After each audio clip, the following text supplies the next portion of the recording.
Welcome back to HighSchoolOT.com's 24 Hours of High School Football. I'm Nick Stevens. The Heritage Huskies made a statement last year. They plan to compete with the best teams in the Cap 8. This year, Heritage coach Jason McGeorge wants to take another step forward. I think there is added pressure, but pressure builds success. I think that's a good thing. You want excitement around your program. You want people expecting great things out of you. And the players have had a great off season.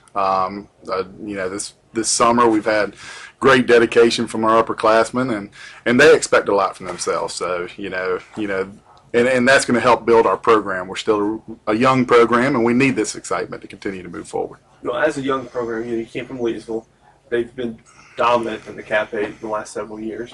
And now you guys are being mentioned as a competitor with them this year in the conference. So for you personally, what's that like, and is that a good thing for you? I think it's a great thing. Leesville is a great program, and they've done a lot of wonderful things in the last 10 years. I think some people got to remember, Leesville was a new school at one time, and they had their ups and downs, and to, their success over 10 years shows what they can do as a program. And if we can be mentioned with them, then we're moving in the right direction. I think it's great to be mentioned with programs like that. Wake Forest, Wakefield, they had great seasons last year, but we got to prove it on the field. And this time of year is a lot of talk, but we're going to work hard coming here next few weeks, and we're going to try to get to that plateau.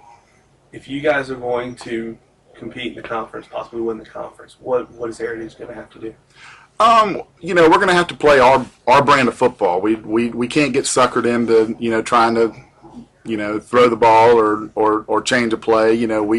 We got to be able to run the football, control the clock, and our defense was extremely aggressive last year, flew around, and we got to keep doing that. But I think the number one thing that's going to stick in my head is we got to eliminate turnovers. Last year in a couple games we had 4 or 5 fumbles that made games closer, or we lost games. The games we didn't turn the ball over, we were very successful, and so I think that's going to be our key is securing the ball and making sure we control the ball. As a coach, how do you feel about the new dead period?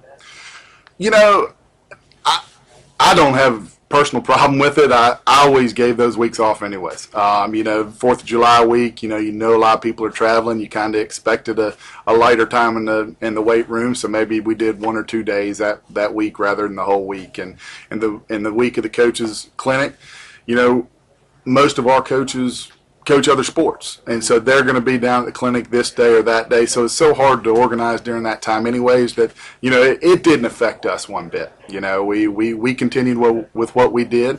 I think the best part about the dead period was it allowed us to put a little bit more emphasis to our players to do stuff. They knew the weeks were coming up. They knew they could organize, weight activities, or they could throw the ball around. And so I do think, we want to focus it as a negative, but I think it did have some positives. Right. It's definitely exciting. It shows that my hard work is paying off, and it's a great feeling. It's frustrating at times, it has been, but overall, it's just awesome. How do you feel about Heritage this season? I think we're going to be a really good football team this year. We bring back a lot of great guys. We have a really strong defense, and we have schemes that are proven to work. So I think now all we have to do is go out and play hard, and just the rest will take care of itself. For you, what was last season like? With not many people picked Heritage to finish high in the conference. What was it like to prove all those people wrong? Last season it was. In the beginning, we were definitely kind of feeling it out. I mean, we didn't have upperclassmen that knew how good we were going to be, truly.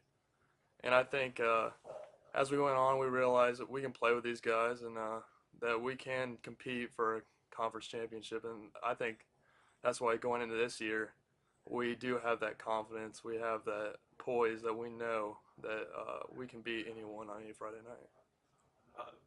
If Heritage is going to get to the number 1 spot in the Cap 8, right, to win the whole thing, what are you guys going to have to do as a team? We're just going to have to prepare for every game, not take anyone for granted, because in this conference, any team can beat you any night. And last year we realized we have to start competing with the Leesvilles, with the Wakefield, with the Wake Forest, if you do want to win the conference. So I think this year that's our goal. One of the teams Heritage will likely have to beat in order to get to the top of the conference is Leesville Road. Coming up at 3:25, we'll hear from Pride coach Chad Smothers and rising senior Malcolm Hitchcock.